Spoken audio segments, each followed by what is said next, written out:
Bismillahirrahmanirrahim. Assalamualaikum warahmatullahi wabarakatuh. Alhamdulillahirabbil alamin wa bihi nasta'in ala umuri dunya waddin. Asyhadu an la ilaha illallah wahdahu la syarikalah wa nahnu nashhadu anna Muhammadan 'abduhu wa rasuluhu la nabiyya ba'da. Sidang jemaah yang dirahmati Allah, insyaallah kita lanjutkan kajian kita Al-Mukhtar min Bulughil Maram. Hadis-hadis pilihan dari kitab Bulughul Maram. Itu kitabnya belum ada, judul kajian kita saja. Al-Mukhtar min Bulughil Maram, yaitu hadis-hadis pilihan, tema-tema pilihan dari kitab Bulughul Maram. Insyaallah nanti akan kita singgung perkara nanti bab ekonomi, bab bisnis, karena ini penting dan jarang juga dikaji. Sekarang ini kita selesaikan pertengahan sampai pertengahan bab fikih ibadah, hadis-hadis tentang fikih ibadah. Nanti kita pilih nanti mungkin perkara bagaimana sistem jual beli dalam bisnis kontemporer, sehingga tidak banyak nanti mudah orang ini riba, ini tak boleh, segala macam. Akhirnya ekonomi diambil oleh orang-orang lain. Ya, kenapa? Karena kemungkinan salah dalam memahami fikih. Sidang jemaah rahmati Allah, hadis yang kelima. An Abi Hurairah radhiyallahu anhu qala, dari Abi Hurairah, semoga Allah meridainya. Qala Rasulullah sallallahu alaihi wasallam, Rasulullah bersabda, la yaghtasilu ahadukum fil ma'i daim wa huwa junubun. Tidak boleh, janganlah salah seorang dari antara kalian mandi pada air yang tergenang sedangkan dia waktu itu dalam keadaan junub. Ya, air ba tidak cukup 2 kula, kita junub, kita masuk ke dalam, airnya tidak mengalir, airnya tergenang. Itu hadis sahih Muslim, diriwayatkan oleh sahih Muslim. Nah, dari hadis yang kelima ini langsung kita lihat apa pesan hadis, faedah-faedah hadis. Yang pertama, hadis ini mengandung larangan mandi janabah di dalam air yang tidak mengalir. Terus bagaimana kalau seandainya tidak mengalir sebesar kolam yang apa namanya, kolam renang yang di gor teratai, amur mau uji siana cok ke situ tuh. Nah, di kolam teratai itu bagaimana? Boleh nggak mencebur? Kan nggak lucu juga kalau kita bawa ember. Itu airnya banyak, melebihi, yaitu kalau Imam Abu Hanifah mengatakan itu air banyak namanya. Larangan dalam hadis ini la yaghtasilu itu atau la taghtasilu itu menunjukkan hadisnya apa, larangan itu haram, bersifat haram. Ya, la yaghtasilu tidak boleh mandi ya di air yang tidak, di air yang tergenang itu. Larangan di sini menunjukkan haram menurut Sahibul Kitab Syarah Bulughul Maram, Syekh Abdurrahman Al-Bassam. Ya. Kemudian yang ketiga, larangan di sini menunjukkan rusaknya sesuatu yang dilarang. Jadi kalau mandi kita, air tadi yang statusnya suci akan rusak. Air tadi yang statusnya suci akan rusak. Tapi nanti akan ada sifat dari Ibnu Hajar Al-Asqalani, nanti dia akan munculkan hadis pembanding. Ini kehebatan kitab Bulughul Maram. Dia nanti ada hadis larangan, nanti juga ada, kalau ada hadis versi lain dia akan tampilkan setelah ini. Begitu kelebihan dari Ibnu Hajar dalam kitab Bulughul Maram. Jadi cukup tidak bersifat subjektif. Beliau sangat netral. Kemudian jemaah rahmat Allah, larangan buang air kecil di dalam air yang tenang, kemudian mandi janabah di dalamnya. Nah, itu dia.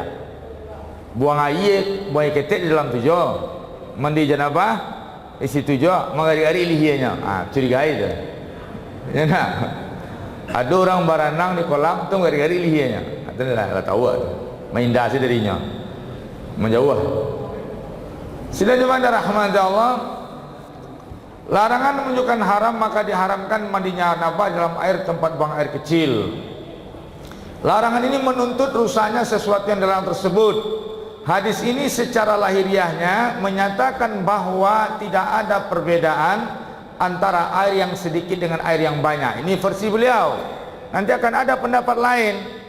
Kalau di sini air ini tidak membedakan banyak dan sedikit.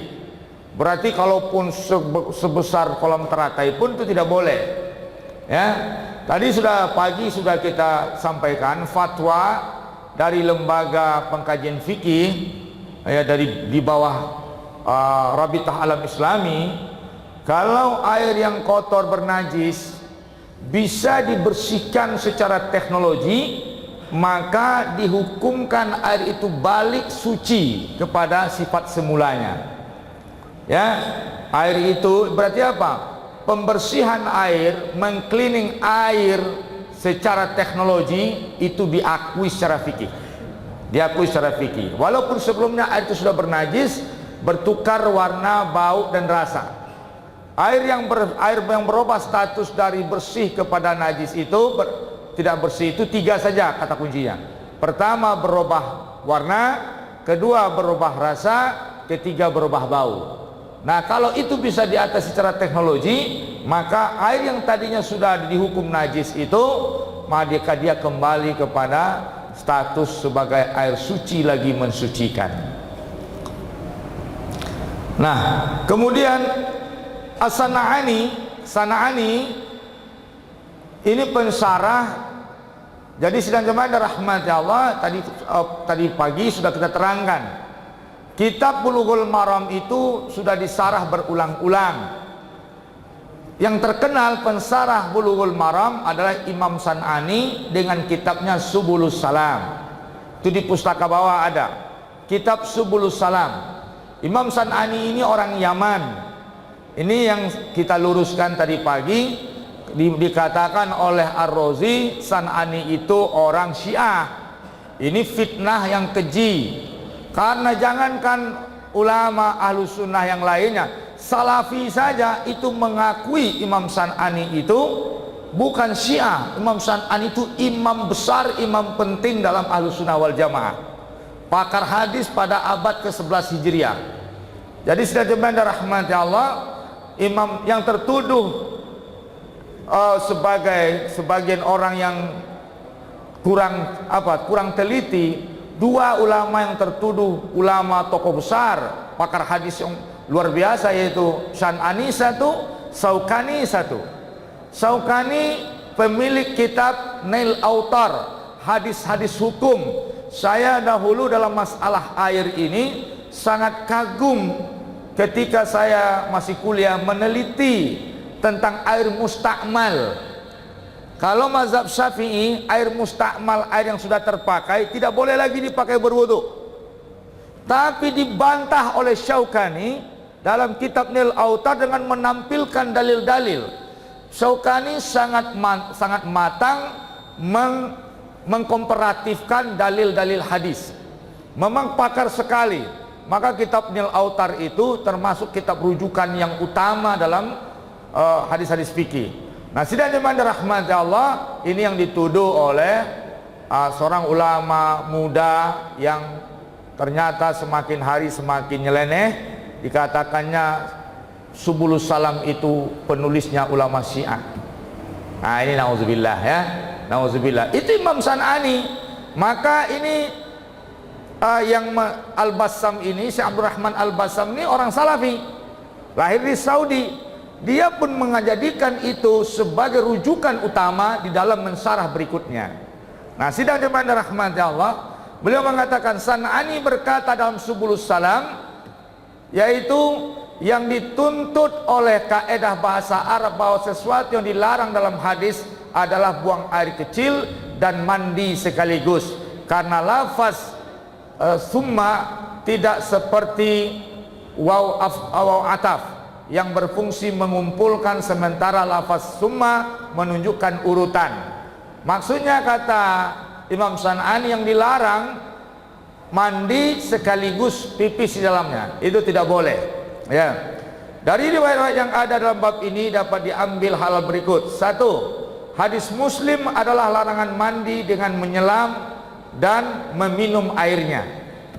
2. Hadis riwayat Al-Bukhari adalah larangan memadukan antara buang air kecil dan mandi di dalam air yang tenang yang dapat menyebabkan rasa jijik, kotor pada manusia, sekalipun tidak sampai pada peringkat menajiskan. Kesimpulannya, kalau ada di antara kita yang mandi di kolam renang yang besar, ya nak, kalau kita sudah ngaji, mau itu dianggap tidak memudaratkan, mau dianggap itu menajiskan, kalau kita ingin buang air, keluar. Jangan di situ, ya, keluar. Ini kita yang sudah ngaji, ya. Yang lain mungkinnya pura-pura nak tahu saja. Ya nak. Sidang jemaah rahmati Allah, hal ini disamakan dalam kesimpulan berikutnya. Hal ini disamakan dengan haramnya buang air besar dan membersihkannya di air yang tenang yang tidak mengalir. Kemudian sidang jemaah rahmati Allah, diharamkannya menyakiti orang lain. Artinya kalau kita di tempat pemandian umum, di kolam renang, orang lain juga mau mandi, jangan sampai kita memutaratkan orang lain. Jangan-jangan awakku karena corona, babelo pipis di dalam, tentu mengandung corona lah ya. Tiba kawan sudah tu mandi, baca di tu mendakek kawa, atananya lah kawan kau. Ya, sidang jemaah rahmati Allah, perbedaan pendapat di kalangan ulama apakah larangan ini bersifat haram atau makruh. Maka para ulama mazhab Maliki berpendapat larangan ini menunjukkan makruh saja. Tadi ada yang mengatakan haram, tapi menurut ulama Maliki ini larang ini makruh saja. Apa itu makruh? Makruh apa itu? Dilakukan tidak berdosa, ditinggalkan berpahala. Nah, jadi kok bayo kok. Berarti kan makruhnya Ustaz. Nah, kan? Nah, carilah palo, keluar. Nah, ya. Sidang jemaah rahmah itu menurut Maliki. Sedangkan menurut Hanabilah, pengikut Hambali, Yai Az-Zahir, kemudian juga pendapat Daud Zahiri, bahwasanya larangan ini menunjukkan haram. Sidang jemaah, kalau orang bermazhab Zahiri, Zahiri itu tokoh mazhabnya dua, Daud Zahiri, kemudian Ibnu Hazam. Ibnu Hazam telah merubah konsep Zahiri sedikit. Ibnu Hazam itu ulama Andalus. Ya, sidang jemaah, kalau setiap ketemu larangan, la yaghtasilu, kalau sifat larangan-larangan, kalau orang bermazhab Zahiri pasti cenderung mengharamkan. Salafi itu lebih kepada di dalam menyikapi teks, dia tekstual. Yang Zahiri itu tekstual. Makanya orang baru mengatakan makruh, Salafi sudah mengharamkan, begitu.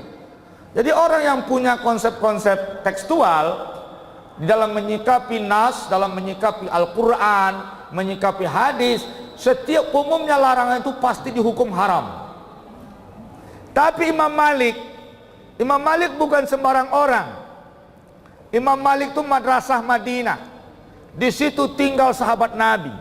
Imam Malik itu pakar hadis, kitab Muwatta, dia punya kitab Muwatta, hadis-hadis hukum dalam bab hukum dalam Muwatta. Imam Malik mengatakan makruh. Jadi menurut Imam Malik itu makruh saja kalau airnya melebihi 2 kulah. Kalau airnya melebihi 2 kulah. Koyop mantap. Debat tutik kombo sangko tadi tomat top. Tetap kopi. Apa ambo mau masan kopi tadi. Bismillahirrahmanirrahim.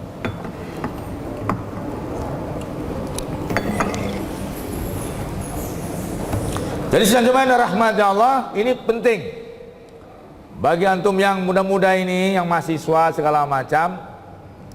Kenapa Salafi itu terkesan saklek, keras, haram, bid'ah, Karena di dalam menyikapi nas dia mirip hampir seperti zahiri. Ini persoalan. Orang-orang yang tekstual dia akan seperti itu. Kalau kita, contohnya ya, kalau kita tidak hati-hati melihat hadis-hadis hukum, kenapa saya mengajarkan juga kepada antum seperti ini? Kalau kita tidak hati-hati, nanti ketemu satu hadis, antum sudah simpulkan haram. Ternyata ada hadis pembanding. Ada hadis pembanding, baru kita kaget. Tapi kita sudah keluar fatwa, sudah dikhotbahkan, sudah ditegaskan, sudah tidak ada tawar-menawar. Nah, ini problem. Tadi dikatakan jangan, coba lihat hadis berikutnya, hadis yang ke-6. Tadi jangan mandi di situ, ya. Dalam wa an rajulin sahiban Nabi sallallahu alaihi wasallam qal, naha Rasulullah sallallahu alaihi wasallam antagtasilal mar'atu bifadli rajulin awir rajulu bifadlir mar'ah wal yaghtarifa jami'a. Rasulullah SAW melarang seorang istri mandi dengan air bekas mandi suaminya. Coba lihat.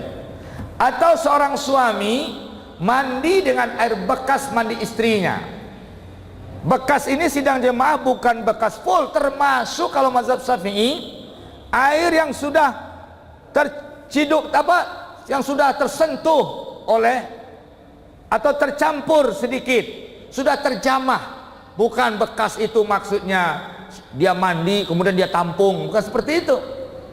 Tapi termasuk air yang sudah tersentuh, tercemari oleh istri yang mandi lebih dulu daripada suami, atau suami yang mandi lebih dulu pada istri. Ini satu hadis. Hadis ke-6. Coba kita lihat nanti hadis ke-7. Ya. Ini larangan, jangan perempuan atau suami. Hadis ke-7. Anna Nabi sallallahu alaihi wasallam kana yaghtasilu bi fadlil Maimunah. Bi fadlil istrinya. Nabi dia mandi dengan sisa air istrinya. Akhrajahul Muslim, hadis Muslim. Kemudian dalam kitab Sunan, tadi malam sudah saya terangkan apa itu sunan, apa itu al-jami, ya. Mungkin bapak-bapak, ibu-ibu, nanti baca ustad gitu. Tapi itu para luak tarangan, paham tak paham, ambolah paham. Ya nak, kuok-kuok pagi di tempat tu, mandangan tu tinggi nak kaji gitu. Cuma ni kaji kau ndak untuk awak-awak saja, dia kan diupload. Kini kau tahu ibu, bapak, mereka-mereka yang ada di Jawa melarang ambo berkomentar, atau di Kalimantan berkomentar bahasa Minang. Awak di siku kalau perlu dawak menunjuk dawak orang Minang. Ya nak, orang Minang nanti rantau mendengar celoteh Minang saketek itu, murah tiket pulang kampung tersulnya. Ya nak, kita lanjut ya. Coba kita lihat. Tadi hadis yang ke-6, larangan suami istri mandi tercampur, mandi memakai air sisa istri, atau si istri mandi memakai sisa suami. Ya. Maka sidang jemaah, ternyata pada hadis ke-7 Nabi dia ightasala ba'du azwajun Nabi sallallahu alaihi wasallam fi jufnah faja'a liyaghtasila minha. Istri-istri Nabi ketika berada di Jufnah, mereka mandi. Datang Nabi untuk gabung mandi dengan dia.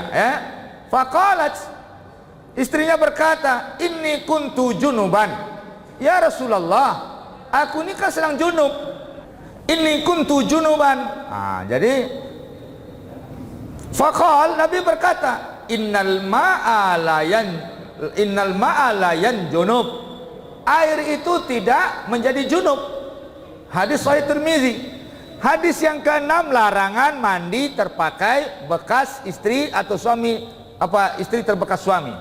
Tapi hadis ke-7 Nabi mengatakan tidak berpengaruh kepada air. Itu makanya kalau kita melahirkan, meneliti sebuah hukum, harus semua hadis itu kita kumpulkan dulu. Jangan langsung saja ini sudah haram, ini bukan. Masih ada hadis lain. Jangan-jangan kita belum teliti, jangan-jangan kita belum menelaah. Jadi sedang jemaah, di situ perlunya kita tidak hanya memakai hadisnya, perlu kepada kitab fikih, perlu kita menelaah kepada mazhab-mazhab. Jadi sedang jemaah rahmat Allah, terjadinya apa? Contohnya Al-Albani, sudah pernah saya sampaikan dulu, jumhur ulama mengatakan anak susuan itu dihukum sebagai anak susuan kalau dia menyusu dengan ibu angkatnya maksimal umurnya 2 tahun. Usia persusuan itu 2 tahun. Kalau dia menyusu dengan ibu angkatnya, ibu susuannya itu di usia 2 tahun, maka dia anak susuan. Hukumnya muhrimnya, mahramnya tidak boleh menikah dengan saudara-saudarinya yang sepersusuan itu. Dia sama dengan hukumnya, masalah halal haramnya sama dengan anak kandung. Sidang jemaah dirahmati Allah. Tapi Al-Mani mengatakan apa? Boleh orang dewasa kalau ingin jadi anak angkat, boleh menyusu kepada ibu susuannya. Apa kira? Nan kejadian angke kau umurnya lah 20 lah. Ibu susuannya kau 30 lah. Apa terjadi? Kenapa? Karena tidak, itu cenderung zohiri. Itu persoalan sedang jemaah. Maka mesti kita paham. Baik sedang jemaah dan rahmati Allah, kita lihat faedah hadis. Hadis ini seorang suami dibolehkan mandi dengan air sisa mandi istrinya. Nah, di hadis ke-7, hadis ke-6 tadi nggak boleh. Walaupun istrinya dalam keadaan junub dan sebaliknya, bagi istri lebih dibolehkan mandi dengan air sisa mandi suaminya. Boleh. Dibolehkan sidang jemaah. Terus bagaimana? Yang roji hadis yang ke-7. Boleh. Kedua, sesungguhnya mandinya seorang yang junub atau wuduknya seseorang dari suatu wadah yang tidak mempengaruhi kesucian air, maka air tetap pada kesuciannya, tidak merubah status kesucian air, tidak merubah. Kemudian Al-Wazir dengan An-Nawawi serta ulama lainnya menceritakan adanya ijma atas dibolehkannya, ini ijma, kesepakatan, dibolehkan seorang suami berwuduk dengan air sisa mandi suci istrinya sekalipun istrinya tidak bersamanya, kecuali salah satu riwayat dari Ahmad. Ini adalah riwayat yang masyhur menurut pengikut kami. Riwayat lainnya pengarang kitab Al-Insaf berkata, dan dari Imam Ahmad hadasnya seorang suami terangkat di dalam pendapat yang sahih dari 2 pendapat yang ada.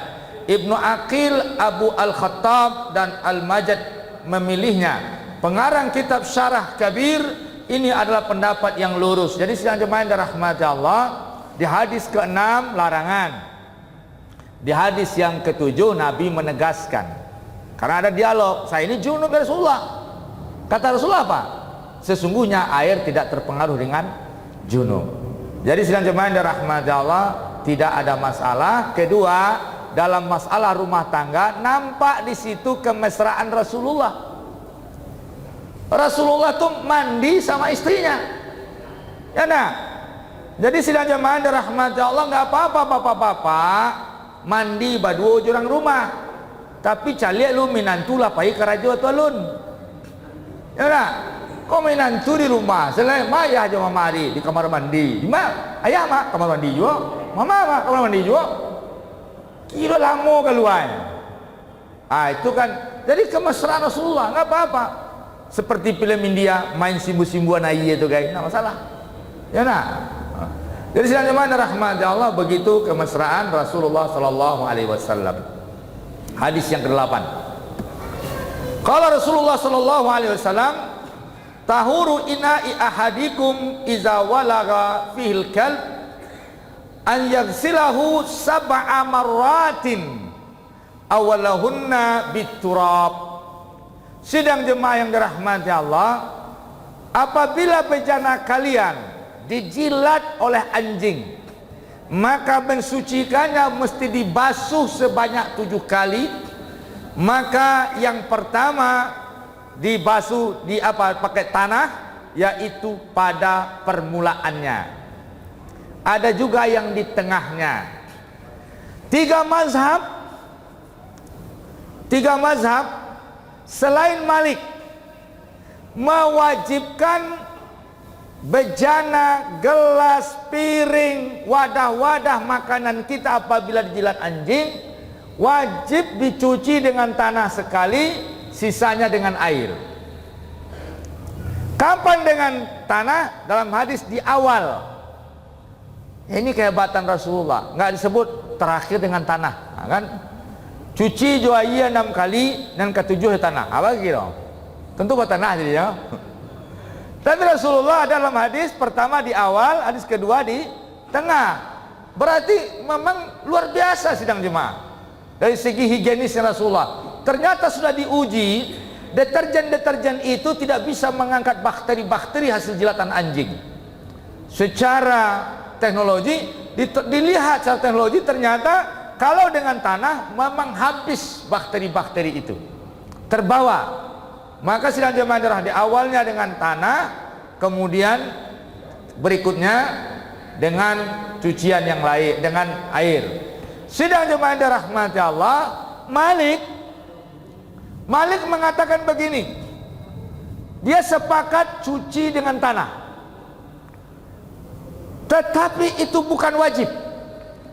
Itu dalam rangka ubudiyah, mengamalkan hadis saja. Kenapa Malik berpendapat seperti itu? Karena bagi Malik anjing tidak najis. Bagi Malik anjing tidak najis. Bagi 3 mazhab anjing najis.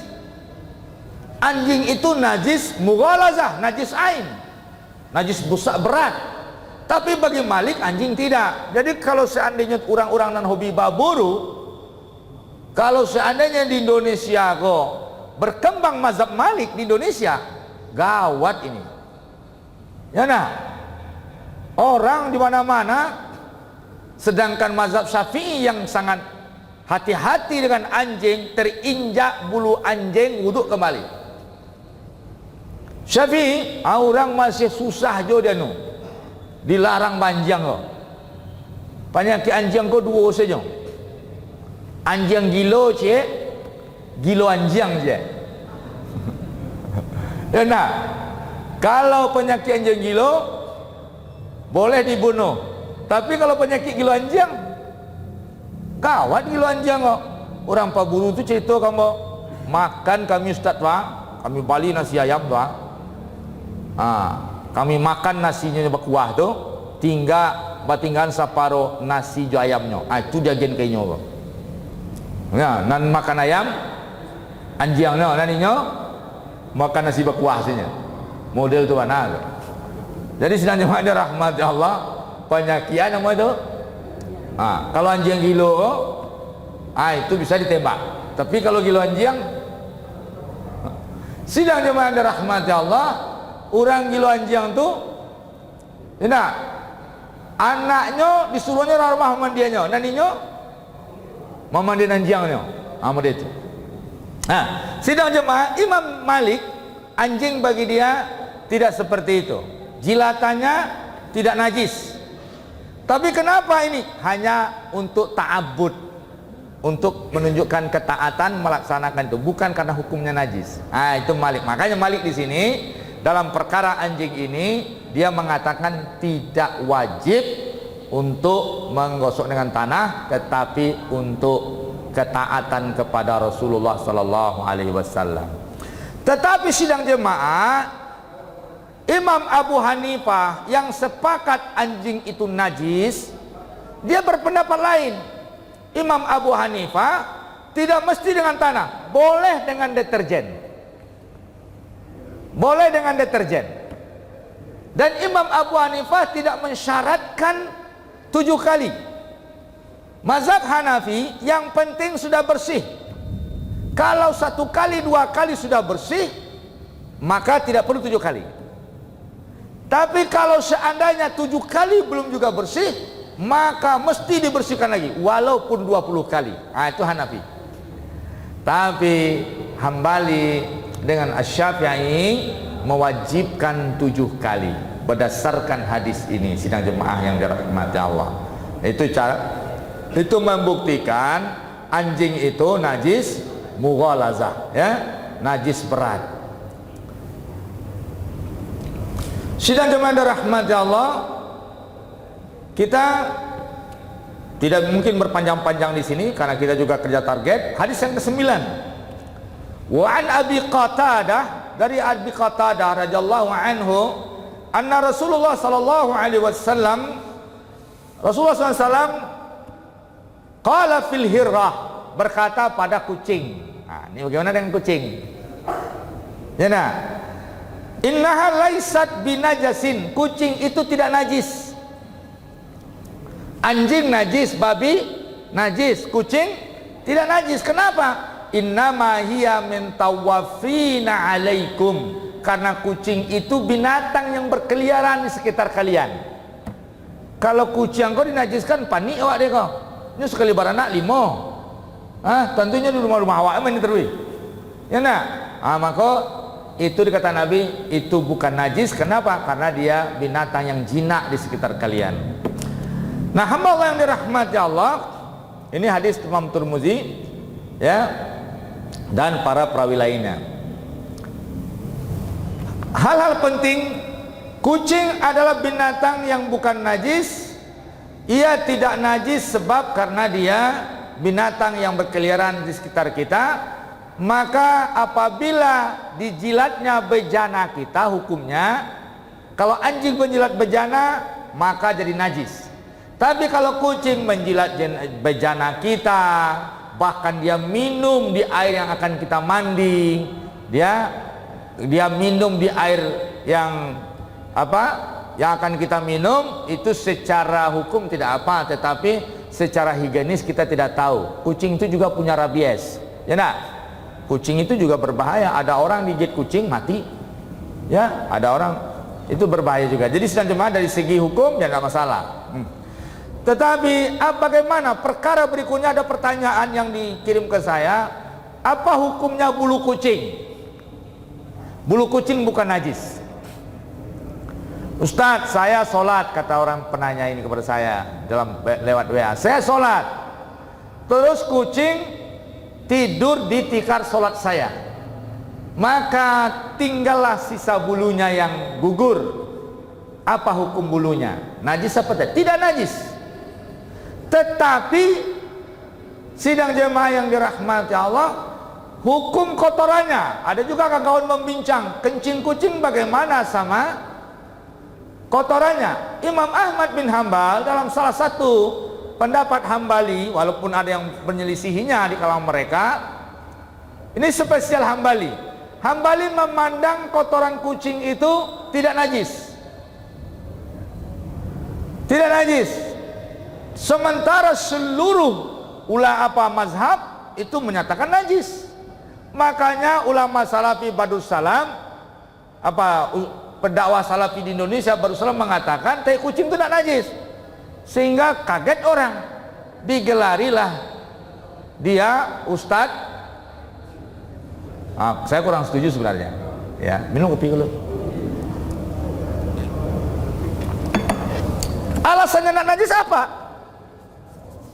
Apakah karena kucing itu bukan najis? Itu dibantahkan. Bantahan pertama, mana yang lebih suci kita daripada kucing? Kita manusia. Kotoran kita najisnya. Apalagi kotoran kucing, kotoran awak, saya najis jawab. Ya nak, pipis awak, pipis kita najis bagi kita. Apalagi kucing. Itu dalil pertama, bantahan logika pertama. Kedua, jangankan kita, kucing itu tidak tahan dia membaunkan, mencium bau kotorannya. Satioknya buang air gadang kucing, ya nak, setiap dia pup itu ditutupnya. Inyo semalu je bau nampaknya tu. Apalagi awak, ya nak. Acok orang kucingnya saat disayang tapi sudah tinggal tak keluar apa kok. Ambillah kucing bawa batu. Ini pencuri itu rumah nak. Jadi sedang jemaah dirahmati Allah, ini tidak tepat ya. Jadi ini kalau Malik berselisih dengan jumhur perkara anjing. Hambali berselisih dengan jumhur perkara tai kucing. Ya. Jadi sedang jemaah dirahmati Allah, yang roji yang mana? Jelas najis. Jangankan kucing, kotoran manusia saja najis ya. Sidang jemaah dirahmati Allah.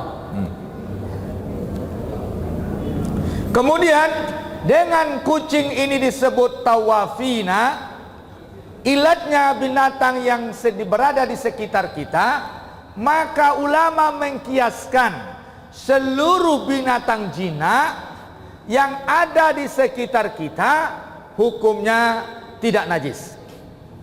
Sapi, kerbau, kuda, bahkan ada ulama yang mengatakan tikus, karena tikus itu juga berada di sekitar kita ya nak.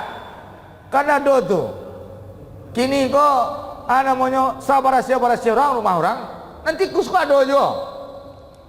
Apa hukumnya? Ada juga mengatakan itu tidak najis. Kenapa? Karena berada di sekitar kita.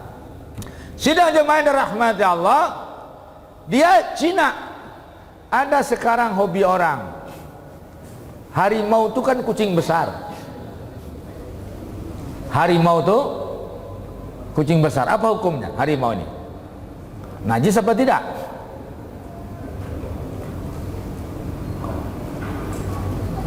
Ada orang mengkiaskan setiap binatang yang tidak boleh kita makan. Nah, sidang jemaah, harimau itu binatang buas. Dia bukan binatang jinak. Maka Nabi mengatakan tawafina, binatang yang jinak di sekitar kita. Walaupun sudah dijinakkan,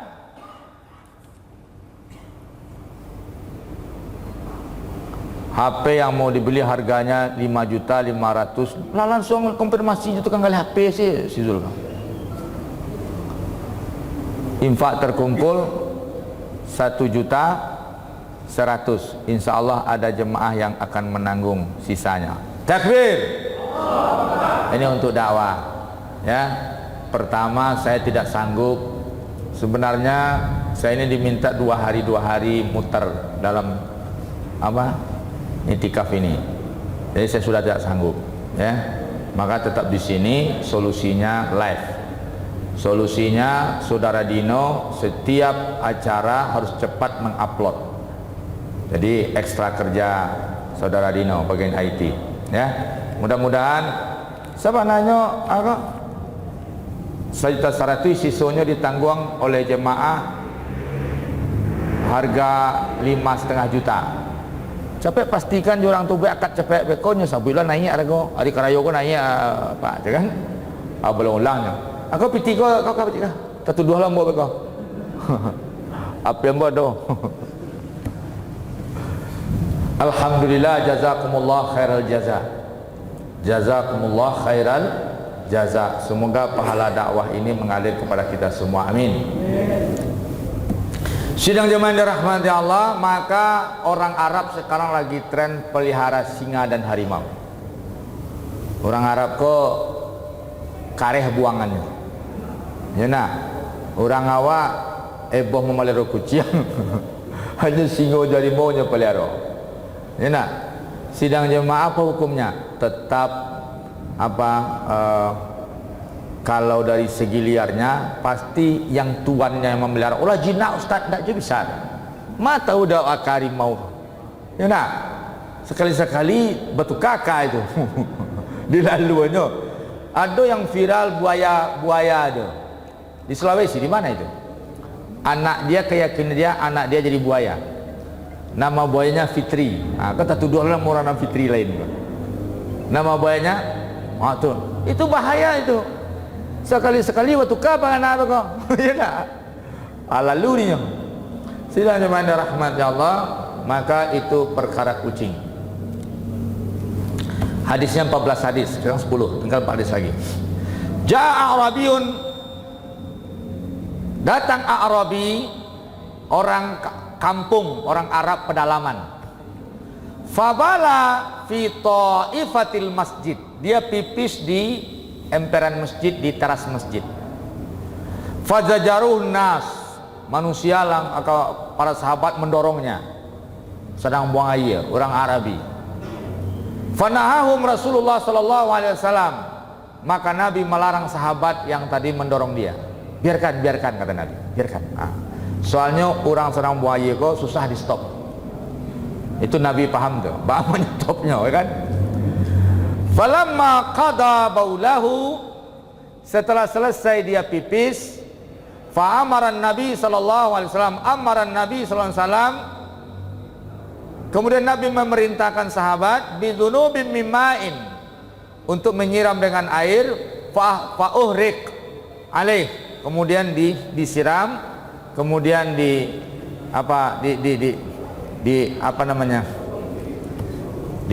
digosok sedikit, ya.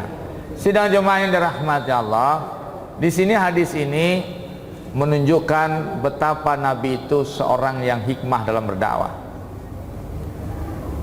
Budaya orang bagi mereka itu tidak masalah. Jadi Nabi tidak boleh melarang sahabat berlaku kasar. Kemudian Nabi tidak membentaknya, tetapi bersihkan saja. Itu dari segi kacamata dakwah. Dalam tinjauan hukum fikih, apabila ada najis di tanah, pipis di tanah, kita mau sholat lebaran, nah ini nih di lapangan, ya, ada kita lihat di situ banyak binatang, itu cukup dengan disiram. Kalau bekas pipis cukup dengan disiram. Tapi kalau najis yang ada benda kotoran-kotoran memang mesti dibuang. Ya, jadi selanjutnya rahmati Allah, itu membersihkan. Tanah itu mensucikan.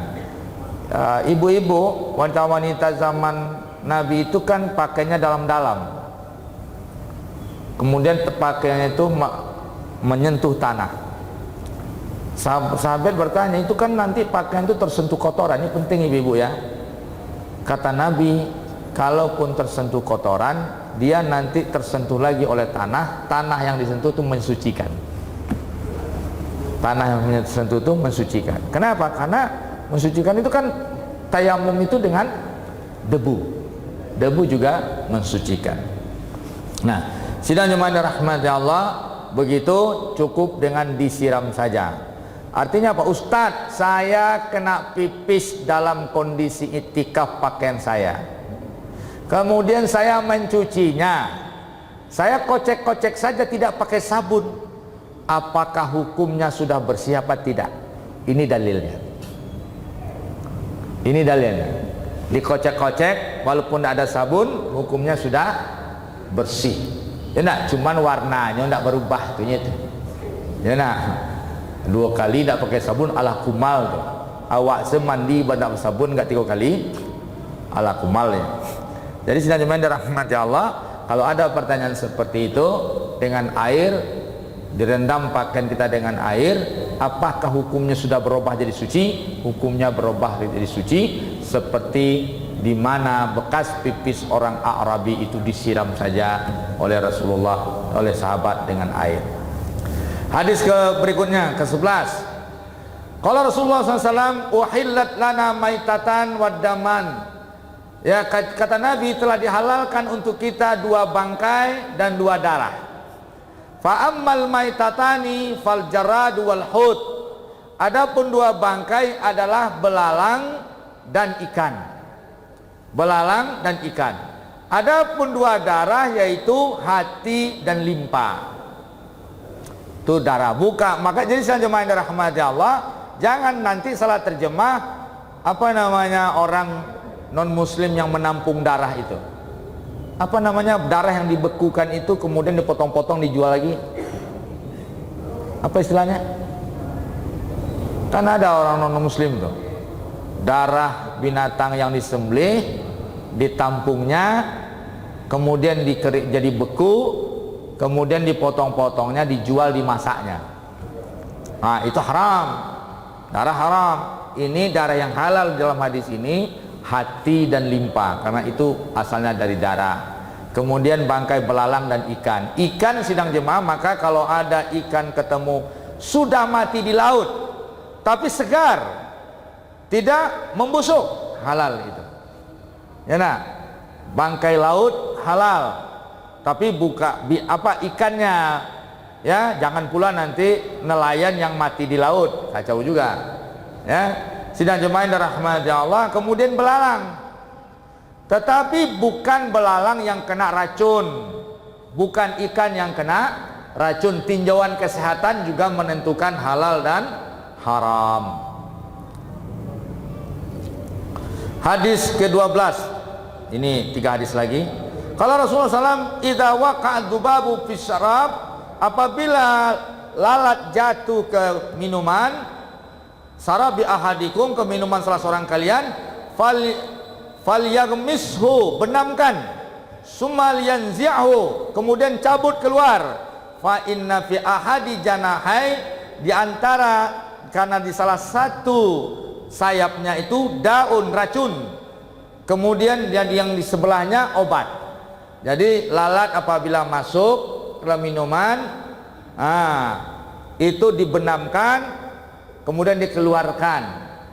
Sidang jemaah, kalau minuman segelas, kalau kambang kudawa, buangan saja iya-iyanya tuh. Itu kajian baru. Tapi kalau seandainya ini nih, kita jualan masuk lalat ke dalam, maka berlaku hadis ini. Berdosakah kita sebagai pedagang? Enggak, karena ini sesuai sunnah. Benamkan, keluarkan. Tapi jangan berarti nanti Allah mati di dalam lah inyo puluh jadi bangkai lah membusuk lah, itu tidak bisa. Ya, sidang jemaah yang dirahmati Allah, kalau Imam Syafi'i, ulat yang muncul dari makanan itu dipandang tidak najis, cuman kudoa kambang nanti. Kenapa? Karena dasar dari situ. Ya, itu lain nanti pembahasan. Ya, jadi sidang jemaah yang dirahmati Allah, itu kalau masuk ke air. Ya. Kemudian hadis ke-13, kalau Rasulullah SAW, makuti aminal bahimati wahiyya hayyatun fahuwa maitun. Apa yang dipotong dari hewan hidup, maka hukumnya bangkai. Islam mengharamkan mengambil bagian hewan untuk dimasak, hewannya yang hidup harus disembelih dulu. Sekarang ini tren di Cina, ya, anak sapi bakar dipajang di depan kedainya, disemprot dengan api sampai mati. Itu nanti baru dihidangkan. Jadi katanya itu lebih segar. Nauzubillah. Sidang jemaah, Islam tidak, harus dipotong dulu. Islam harus memotong di sini. Ya, tidak bisa nanti mati dicekek, ya, nggak boleh. Nah, sidang jemaah yang dirahmati Allah, kalau hewan hidup maka hukumnya bangkai. Ya, kalau Anda ketemu, begitu juga manusia ketemu bagian tubuh manusia di jalan, ya, Anda tidak tahu pemiliknya siapa, apakah sudah hidup atau sudah mati. Ya, tapi kalau dia sudah memang sudah meninggal, tenggelam kapal, ketemu cuman bagian tubuhnya dan sisa tubuhnya tidak ketemu, maka Anda selenggarakan dengan baik. Anda cuci, Anda mandikan, kemudian Anda kafani, kemudian disolatkan. Tapi kalau orangnya masih hidup cukup dikuburkan, ya, sisa tangannya, maka hukumnya bangkai. Ya, hukumnya bangkai. Nah, tapi kalau orang sudah meninggal, kita tahu sisa orangnya sudah terbenam, maka tubuhnya ini diselenggarakan seperti penyelenggaraan jenazah. Tapi kalau orangnya tertabrak, lepas tangannya, terus dia masuk ke rumah sakit, tangannya antum salamaian, itu antum kafani, antum sholatkan, itu kan gitu, itu tangan antum lah dan sholatkan, itu tidak sama hukumnya, ya. Ini sedang dimana rahmat Allah. 14 hadis terakhir dalam bab air.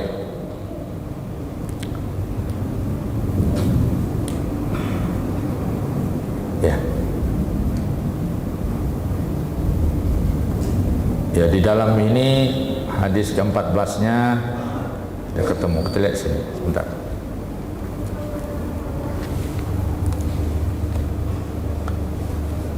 Ya, sidang jemaah rahmat Allah, ternyata itu dua versi kitab yang saya koleksi di sini berbeda penomoran. Yang satu di nomor 13 hadisnya sama, 14 hadisnya juga yang tadi tentang makuti amin minal bahimah wa hiya hayyah fa huwa maitatun, itu hadis yang sama, berarti beda penomoran. Ya sudah, inilah tentang bab taharah dalam masalah air. Insyaallah besok kita akan masuk ke perkara bejana dan lain-lain. Nah, kajian kita sampai di sini insyaallah, tapi kalau ada pertanyaan 1 dan 2 dalam perkara lain kita jawab, kalau tidak kita tutup. Silakan. Tetap di ujung kajian nanti kita beri kesempatan membahas masalah yang lain kalau ada pertanyaan, masalah kontemporer. Kalau tidak kita cukupkan. Baik, sidang jemaah yang dirahmati Allah, karena tadi memang agak barek dalam tarawih saja, lebih kuat-kuat nampak-nampak disambung lo pengajian, hujan labek lo di luar, nah adolonan basah dalam perjalanan. Maka kajian kita sampai di sini malam ini. Insya Allah nanti kita berikan file, kita susun filenya. Nanti file itu kita fotokopi, ya, kita coba bicarakan dengan panitia dulu. Maka para peserta silakan bagi yang mau mengganti fotokopinya. Nanti saya bicarakan dengan panitia supaya ada pertinggal bagi bapak-bapak. Biasanya kita punya pertinggal, tapi hari ini bulan ini karena kesibukan kita agak ekstra, saya tidak sempat untuk membuat materi khususnya. Terima kasih. Assalamualaikum warahmatullahi wabarakatuh.